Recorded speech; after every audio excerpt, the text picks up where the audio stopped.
Welcome to this Friday edition of Bury Your Bookie. I'm Jeff DeForrest. Very happy to have you guys with us as we've managed to get through the week before the Super Bowl without having to exhaust all of our material. Now, there are a lot of prop bets, and we're going to get into some of them on today's show. And then, of course, next week, next Friday, the professor will unveil his big board of bizarre Super Bowl prop bets. It's an annual occasion that we have on our shows, and absolutely something that you don't want to miss, especially if you're a degenerate gambler, like I know all of you have to be if you're watching this particular program. There are some things you could not have made a line large enough to attract me to bet on it because it just seems unfathomable. Some of that might be relatable to this Terry Rozier story now with the Miami Heat, but at the time with the Charlotte Hornets. And he is being investigated now by the FBI, subsequent to an investigation where he was absolved of any involvement in this Jonte Porter betting scheme, where six guys have been accused of sports fixing and sports gambling violations. Four, including Porter, have pled guilty. Porter admitted that he deliberately took himself out of a game to help gamblers who he had informed he was going to underachieve any of the totals that were projected for him.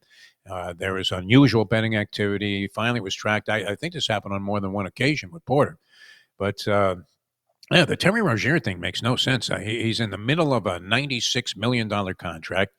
He takes himself out of a ball game where supposedly there was an unusual amount of action going in on him to have under 6.5 assists in the game. He plays 9 minutes and 34 seconds and ends up actually having a couple of assists. So if you equate that out, he was going to be well over the total. He had scored some points. It wasn't like he was tanking. He claims that he has a foot injury, but then he doesn't play the remaining 8 games of the season with the Charlotte Hornets. Now, it's one thing, Porter's at the bottom scale. I believe he was making league minimum, still a very robust 750,000. And you're thinking, who could give this guy enough incentive? How much money could he bet around the world on various sites that would make him want to jeopardize even making $750,000 a year? And then subsequent, obviously, to the investigation and his admission of guilt, he's banned for life by the National Basketball Association, never making another appearance there again.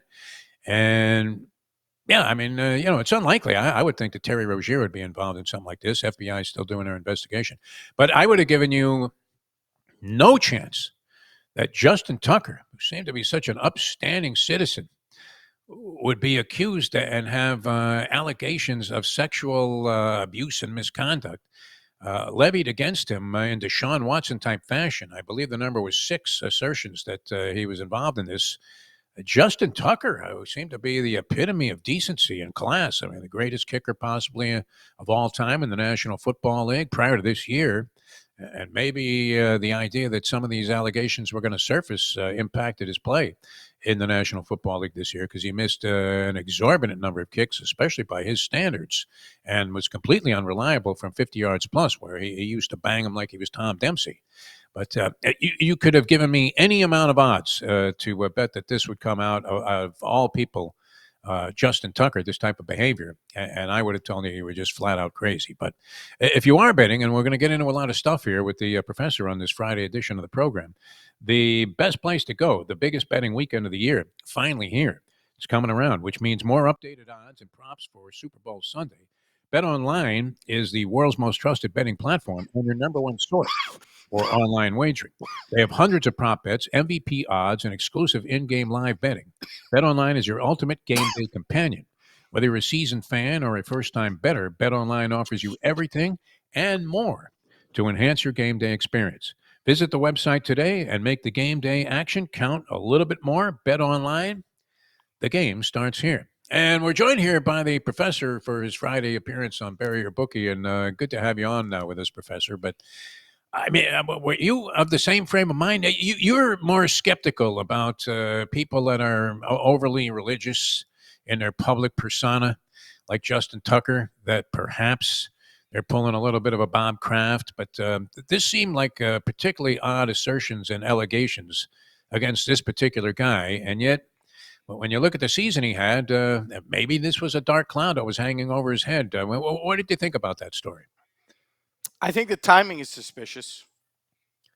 Yeah, the guy's been pretty much universally hailed as the greatest kicker in the history of the sport, has a terrible season by his standards, and frankly a below average season just by average NFL kicker standards. And all of a sudden, there's these allegations about his personal life that apparently has been going on for a few years. So and again, I don't know Justin Tucker's contract situation, but I assume probably pretty big and probably has another couple of years on it. So again, the timing of this seems strange. I am reevaluating as we keep getting these stories about massage parlors. Everything I know, Yes. like, do guys just do this? Because this is something I have said I would feel so socially awkward in this situation that there is a 0%, whether it's outside of the world of sports, whether it's Harvey Weinstein or whether it's Deshaun Watson or Bob Kraft or whoever. This is just something I would personally never do. Not that I don't have the same physical desires, but just like socially, this would feel particularly the Justin Tucker situation. Because let's be honest, Bob Kraft was at one of those Asian, Asian massage or Oriental massage or whatever in like a strip mall in Jupiter, Florida, sandwiched between, like a place where you go to buy your salads and wraps and a crappy convenience store. Like when you see that place out in the wild, you know Yeah. what that place is. That place might as well just have hand jobs written across. And it's always it doesn't even have a sign. It just has like a piece of cardboard that says massage. And I know from Bob Kraft's alleged testimony about this that they don't even ask. Like the person also knows you, and they just ru- start the process, so to speak. That I get.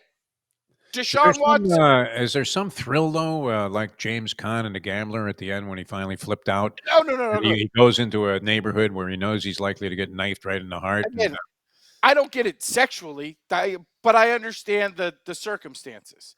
I understand the Deshaun Watson circumstances because if I see some really good looking woman advertising massages on Instagram, I'm sorry, but I'm going to assume that's a sex worker. Again, I understand it. I don't make moral judgments about it. From what I'm reading, Justin Tucker was doing this at just, regular spas in and around the Baltimore area. This he was checking in at the Bellagio, going to right, the $500 a day spa. right. This is one of those, you take a mud bath and they put the cucumber slices on your eyes. And I've actually never been to one of those places, but I'm just assuming from stuff I've seen on TV and movies, they hand you a little glass of fancy water that's Yep. supposed to rejuvenate you. Apparently all of that was going on and Justin Tucker was like, You got a cucumber on your eyeball. right, like when do we start the hand job? Like I would feel so awkward in that situation. It's not my I game. can't fathom being turned on by it. Like I can't imagine like how embarrassing that would be. You would Um, think. Actually, you know what? When I hear about these situations, especially with athletes, you would think it would be just the opposite that the Deshaun Watsons are possibly in this case. I certainly don't mean to imply that he's guilty of this. They denied all the allegations, but that you've got some stud athlete. You're an attractive female masseuse. And that the more, right? likely dynamic would be that she would become attracted to the guy that she's rubbing oil on and say, hey, you mind if I do this? Yeah, I don't know. And that's not implying any kind of negative stereotype about women. It just would seem like it was more likely that would happen than that Justin Tucker would grab this babe and say, hey, over here. I mean, yes and no, because I feel like if you're, I don't know, Patrick Mahomes or Aaron Rodgers or one of the true, but if you're a kicker, like it goes back to that famous, the great documentary by our friend Billy Corbin, Broke, Yeah, where he had a bunch of guys, and I think it was Leon Searcy was talking about it. It was like, look, you're a quarterback and you're the star wide receiver, you're whoever, if you're star basketball player, and you go to the club, women just flock to you. But if you're an offensive lineman, you know, you kind of want to buy all the fancy jewelry and the nice watch and the nice car because the women, when you walk into the club, aren't just instantly gravitating to you like a moon to a planet. right. Um, so maybe I again, there's so much that I just can't relate to. And again, I can't imagine. Like, and I will say, I don't have any experience with this. I've never gotten like a professional, I paid for it massage in my life. It's just not something I'm interested in. But like, when guys say it, do they mean I'm going to go get a hand job?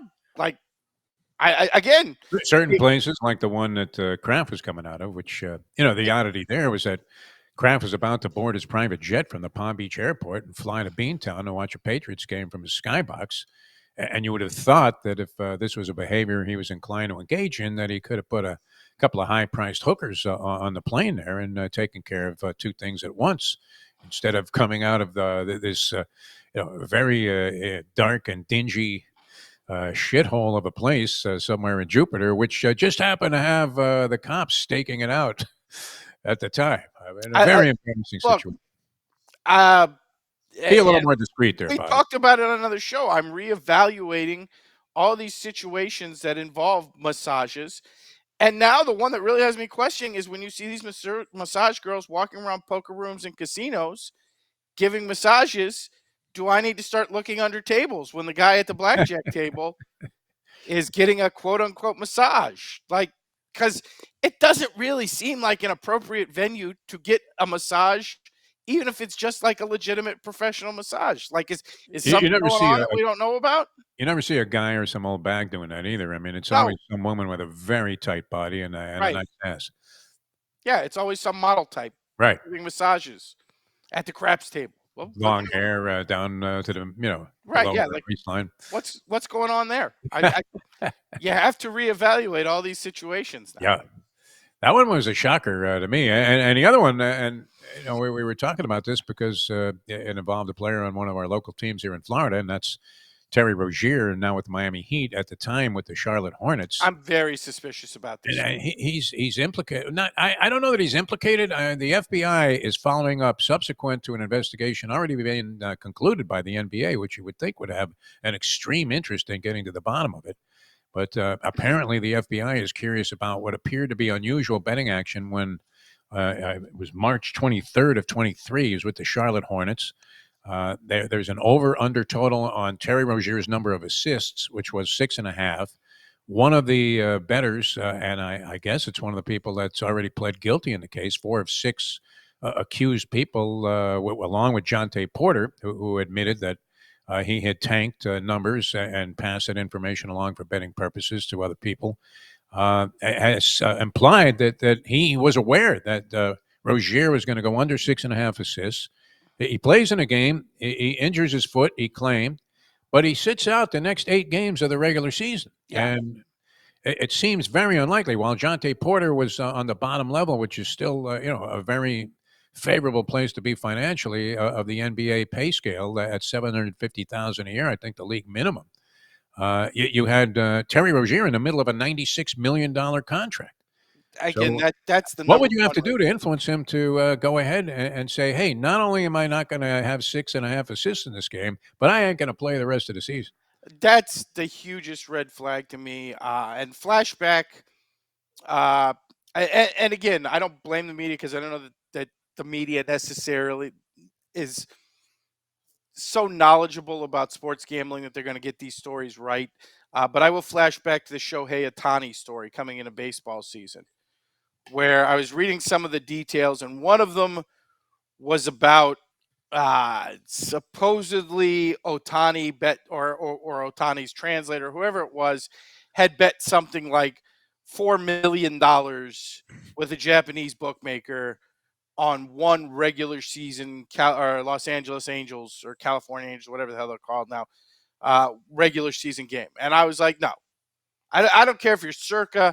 I don't care if you're the biggest public bookmaker in Las Vegas. You are not taking a $4 million bet on one regular season baseball game. That's just total horse shit. And again, the way they were phrasing it in the story made it seem like it was, some Lipschitz of Tokyo style bookie who somehow was taking a $4 million bet on a regular season Major League Baseball game. Well, there was a ring, I guess, in Like, Arizona never going to happen. that surfaced. There was a guy that was a bookmaker who got busted. Or it was in California. I guess he was in California, Southern California.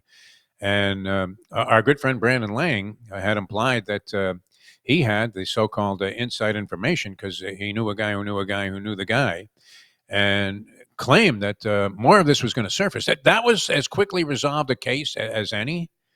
I'm not sure if that was one of those deals where Barry Bonds, told his trainer Greg Anderson, "Hey, listen, do the time, and I'll take care of you the rest of your life." But seems like there's too much. A substantial sentence for this.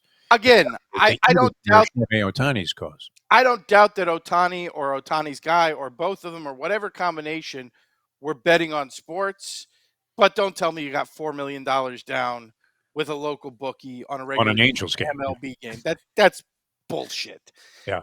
And I tend to right now apply that same skeptical eye to what we're hearing with Terry Rozier, because Porter, okay, he was a league minimum guy who everybody knew was on his way out of the league, so he was grabbing everything he could.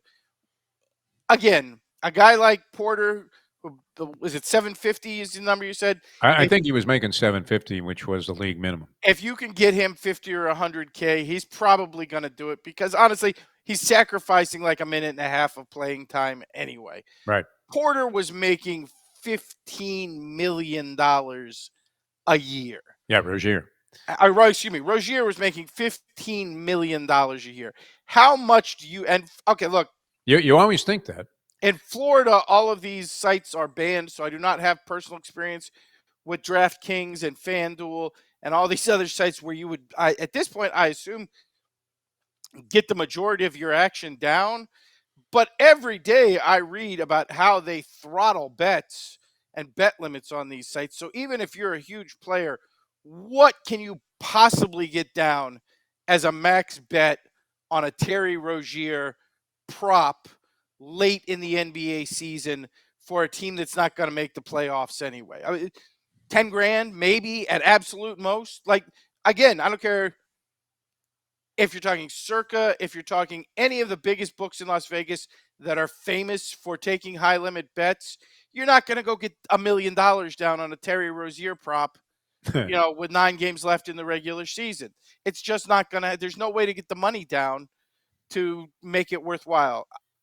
That the NBA already saying that they have investigated this. The fact that if you divide 15 million by 82, that means Terry Rozier was making roughly $190,000 per game in terms of a check. I assume if you're the Charlotte Hornets medical staff and the guy's making almost 200 grand a game, you don't just take his word for it that, oh, my ankle's a little sore, I can't play tonight. You medically check it out if he's going to sit out the last 8 regular season games of the year.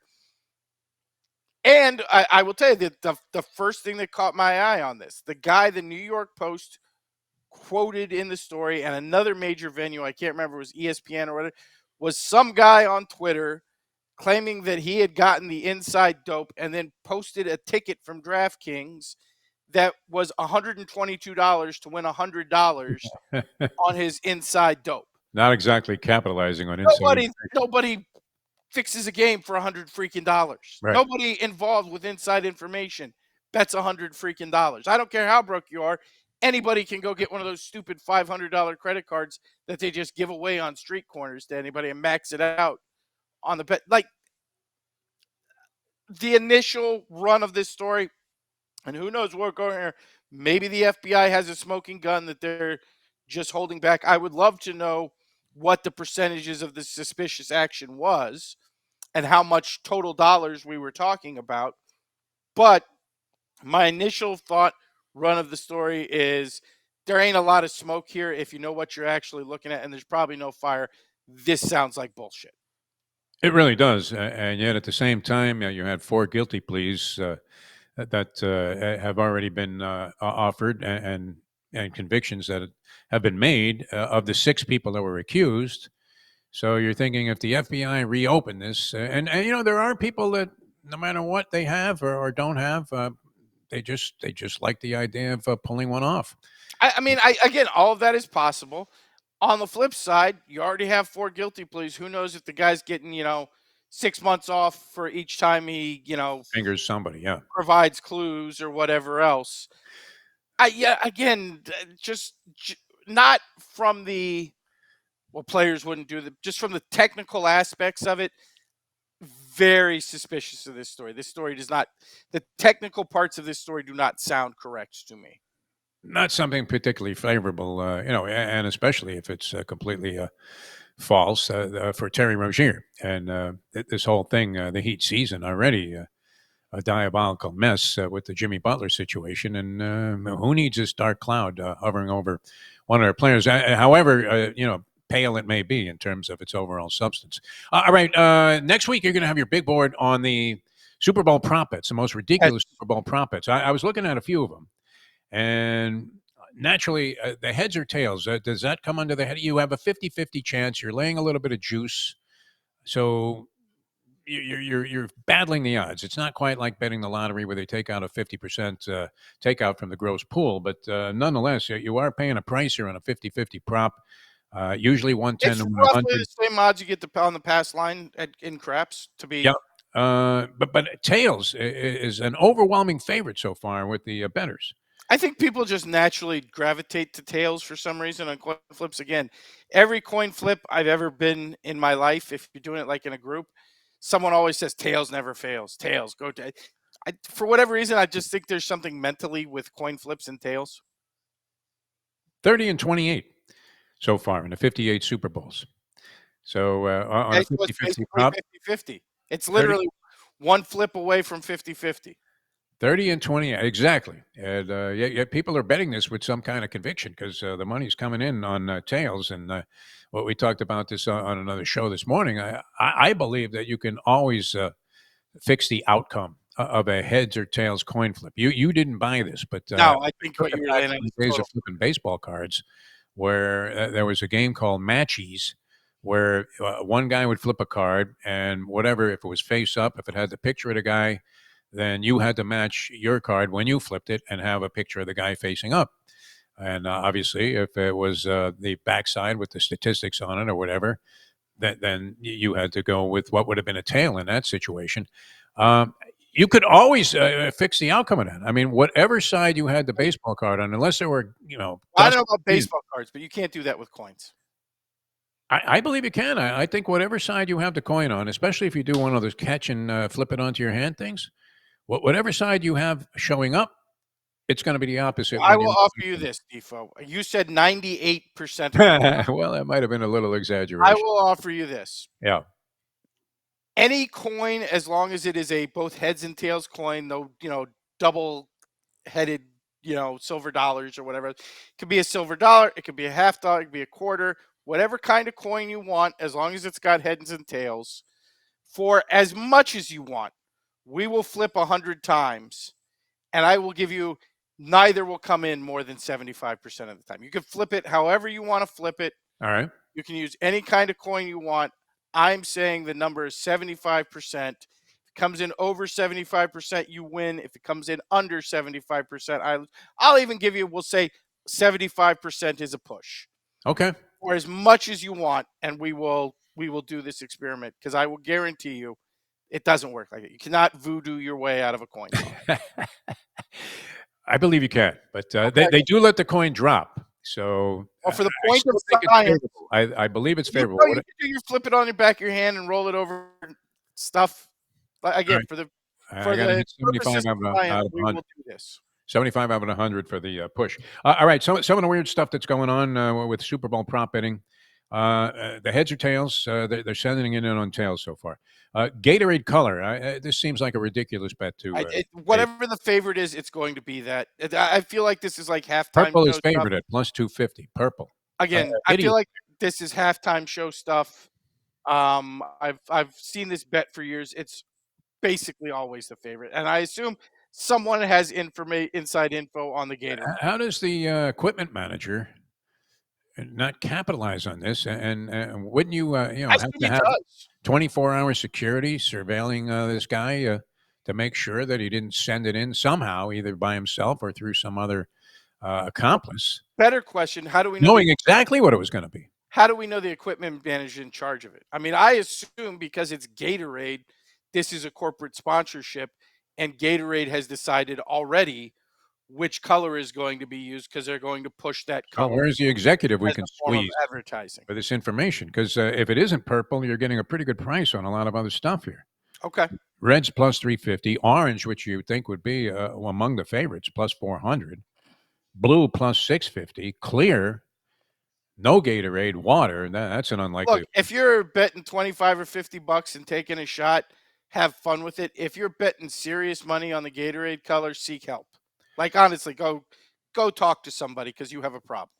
I'm inclined to think I would take a shot at plus 2,500 on no Gatorade bath. Is that even a remote When likelihood? was the last time that didn't happen? I feel like this is some. Andy Reid runs off, to celebrate. I feel like there's a corporate sponsorship involved. I think it's like, oh, look, by all logic, nobody would ever, for any reason, allow players to dump a bucket of mayonnaise on their head, but they do it every year at the Duke's Mayo Bowl. So there is definitely a payoff involved in this. So I feel like it happens because Gatorade is paying somebody to make it happen. All right. It's certainly worthy of That's just my a suspicion. I wager. can't prove this. Imagine that would be a 3-leg parlay. Well, they would have to wait till after the game. I always like to parlay the coin toss to the anthem length. Which are we aware who's singing the anthem this year? Let's look because I do not know. Yeah, and our general theory was if anybody comes out with musical accompaniment, then you're guaranteed an over. If you had the over, you can just walk right to the window at that time and go ahead and cash your ticket. And it's held up, I think, 100%. I mean, you see some country guy come out there and or a female country singer, and she's got a guy with a guitar. It's fucking going over. I mean, there's no question about that. You see some, rhythm and blues person, and they're sitting down at a piano. Boom. I got to be honest, John Batiste, I have no idea who the No hell idea, this huh? is. So how do we play that one? Let's find out who he is and what style he sings. Got to John be R&B, no, or rap. Is that possible? Did I have a John rapper do the anthem and rap Batiste. the anthem? That would be Looks like a Haitian guy. He has recorded and performed with artists including Alicia Keys, Stevie Wonder, Prince, Willie Nelson, Lenny Kravitz. He sounds like he's an R&B guy. Does he sound like an over? He is from Louisiana, so he's a hometown guy. He serves as the creative director as the National Jazz Museum in Harlem. This guy's reeking of over to me. Yeah. Sounds like all the signs point to the direction of the over.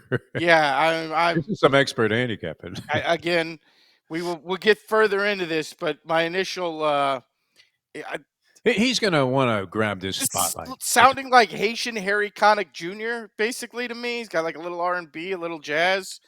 Yeah, and it's in New Orleans. I definitely feel like unless this is set ridiculously high, yeah, we're looking at an over here. Remember how much of a cinch you felt like when Aretha Franklin came out there and started playing the intro on the piano? That was great. I mean, I traditionally go over on the anthem thing. And I go under on country singers. Reba McEntire last year just kept repeating "The Brave" over and over and over again until it got over. You're just hoping you love to see that singer if it's near the number there of whatever it is, 90 seconds. I guess they post. Just take that big deep breath before they get to that. Well, honestly, I'm feeling like with this guy's background, it's going to be like 2 minutes and 15 seconds. Yeah. I get R&B jazz guy from Louisiana playing the Super Bowl in New Orleans. Like I don't know if you can set this number high enough. Honestly. No, there'd be some scat singing in the middle of that. Right. Satchmo will come back from the grave and a couple of verses on the trumpet. That'll be the Marsalis brothers are going to come out with him. Yeah. It's going to be awesome. All right. Well, we'll have a full spectrum of that. I did want to say that surprisingly, I mean, maybe not so. So far, and I'm not sure what percentage of the action this will eventually be, 98% of the money is coming in on overs on Mahomes on certain prop bets. I mean, that makes logical sense to me. Again, you look at these two teams. Philly, I believe, #1 in the league against the run. Kansas City doesn't run the ball very well since Pacheco got hurt. Now he's back, but since it returned from injury, they haven't run the ball well. I think they're bottom half, maybe 18th or 19th in the league in rushing offense.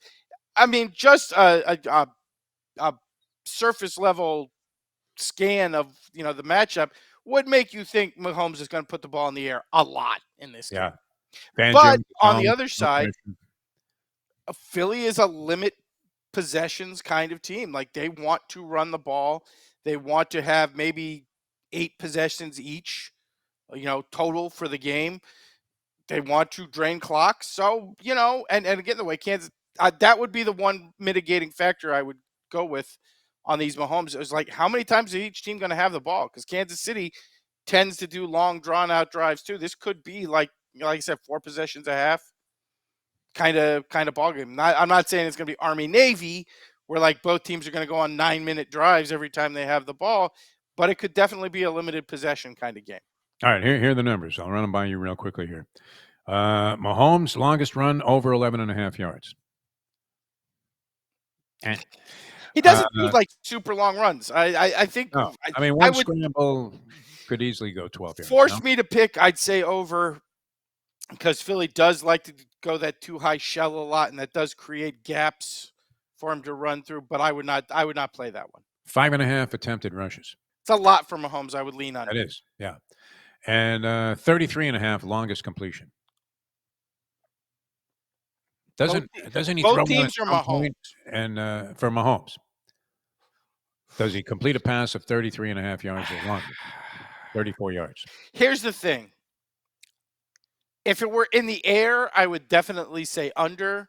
Yeah, I But mean, that's throwing good break one. basically Sure. just hitting one guy in a seam, and he gets a good run out of it, which makes me lean a little over because, again, Philly loves to play that shell defense, and Breaks that one creates a tackle. lot of seams, and Kansas City has a lot of guys who are good at finding the seams. So a slight lean over, but again, that's kind of a number that's sort of on point. If it were 40, I would definitely say under. Yeah. If it were 20, I would definitely say over. 33.5, it's kind of right there. The bookies are. This is why I like the stupid props, because Yeah. honestly, the real ones are kind of difficult. Bookies are holding their breath on that one with 98% of the money coming in on Oh the yeah. overs. Well, I mean, honestly, It's buried. the way this season has gone, bookies might be just resigned to their fate for this Just year use and it, assume all for of this is going over, the entire because season. All right. everyone's out eating pig play all year long, which by the way means bet the hell out of Scotty Scheffler in the Masters, because Yeah. that just seems to be the kind of year we're on. Even at even money. All right. Any college basketball that we can make some money on tonight, Professor? Slight lean towards Georgetown, only playing 3 to a bad Butler team. Georgetown's surprisingly good this year. And Butler, not surprisingly bad, very bad. That's really all I seen tonight. I know a couple of the wise guy types are pointing at St. Louis. I kind of think that one's risky, because Dayton usually makes a run at the end of the year to get themselves back into it. I'm looking more towards tomorrow. We don't have the early numbers yet, but a couple of spots just to keep your eye on. Auburn at Ole Miss, although Ole Miss has been very good at home this year, Auburn is on a serious roll, and you might be getting a discount in terms of point spread because Ole Miss has been so good at home this year. Louisville at Georgia Tech, if this is not a crazy number, and it might be, Louisville is really heating up as the season goes along here. They just clobbered Wake Forest the other night. I don't know where this number is going to be. Sparty at USC. Sparty, another team seeming to be getting on a real serious roll, and their numbers have been low. So I think you might be looking at like 2 or 3 points in this spot. USC actually was laying points to UCLA, another UCLA team that was on a roll and got beat at home. And the last one, probably the best one, very difficult to tell where this number is going to be, because the numbers with UConn have been all over the place this year. It seems like there's parts of the public that are still on that back-to-back national champs, but the heavier players are kind of fading UConn under those numbers. They go to Marquette. Marquette has absolutely owned UConn. in Big East play, even with UConn, having the better team the last few years. So you could be looking at a thin number there. If that number's 5 or less, that could be a very favorable spot for the Marquette Warriors, not the Warriors anymore, the Golden Eagles at at home against UConn tomorrow night, and what is kind of the feature game tomorrow night. Tomorrow afternoon, of course, you get Tennessee and Florida. I'm not even going to try to predict that one. I don't know where the number's going to land, and I don't know what style of play is going to be played. So we'll find out. All right, we'll try and get you some highlights from the 100 heads or tails coin flip challenge that the professor has proposed for me, and I'll see if I can come up We'll with. see if Defo can enact his voodoo on an actual coin. And if that doesn't work, we'll do baseball cards. Always a pleasure, Professor. Thanks so much for being with us here on the show. You have a great one, Def. All right, the professor, ladies and gentlemen. All right, that was a lot of stuff there. I don't know about these bizarre prompts, but we'll get into it very heavily with the professor. Who does an outstanding job of scoping these things out, so you won't want to miss next Friday's appearance here on Bury Your Bookie by the professor. Good luck, everybody, with your wagers. 1 week to go until we get to the Super Bowl. We'll have a lot more steam on that coming up on the shows next week. For the people at Bet Online, NoFilter.net, and all of our good friends there, the lovely Leslie and Joe, and all of the people connected with No Filter. We thank them for carrying the program, and also Greenlight Ventures, which has some very interesting AI stuff, which we'll get into next week on the program as well. I thank you guys for tuning in. See you next time on the next edition of Bury Your Bookie.